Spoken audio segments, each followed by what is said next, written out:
Welcome to part 2 of watching me build a wedding cake. It is time to crumb coat, which is the final coat of this cake.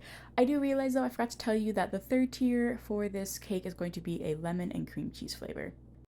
So going in with a crumb coat is really important that my cake is uber duper cold because I want my crumbs to stick to this cake. Normally the crumb coat is not seen, and so you can kind of do whatever you need to do in this layer. But because this is my final coat, it needs to be as pristine as possible.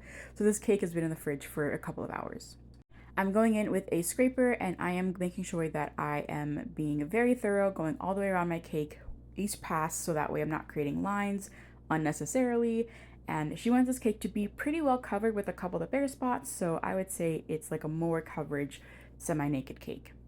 My chocolate cake always sets really well, but like my vanilla cake here, it tends to be a little bit more crumbly, and so it takes me a little bit longer to really smooth out my frosting. If you have to do a semi-naked cake, I highly recommend that you make your frosting as literally smooth as possible. Like I would go consistency of like sour cream, if not thinner, toward mayonnaise. This means that it's not going to tear your cake apart when you have to put it onto the cake, and it gives you the wiggle room you need to smooth that cake and frosting out without pulling up crumbs. It's, absolute dire necessity. And for this cake, I do that by adding white chocolate to make a white chocolate frosting for the outside.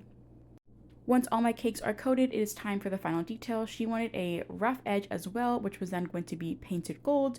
I did that for all three tiers, and then she supplied me with some flowers that matched her venue and her wedding.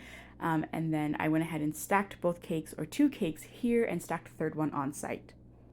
Unfortunately, in my haste to clear out my phone for the new year, I accidentally deleted my footage of me stacking on site, which is kind of disappointing because it was my first time stacking on site and I was kind of proud of it.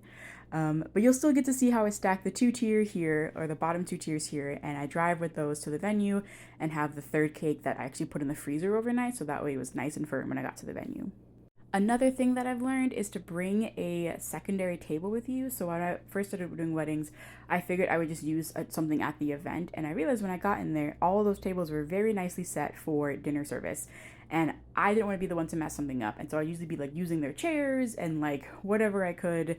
And now instead of bringing a 4-foot folding table that has adjustable height and it folds in half, so it fits in my car really nicely, and like 10 out of 10, highly recommend if you are doing any sort of event setup, bring yourself a little mini table.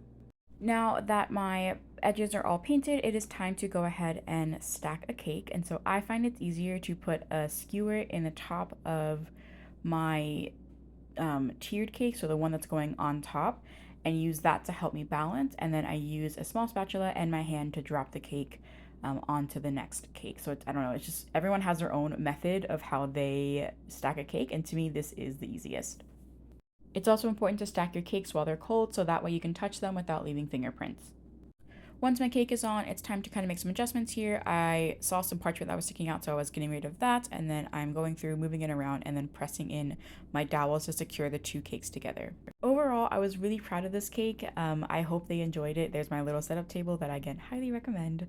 And here are the final photos. I think it turned out beautifully, and I hope they enjoyed it. I didn't hear back from them, but we're going to be in the camp of no news is good news.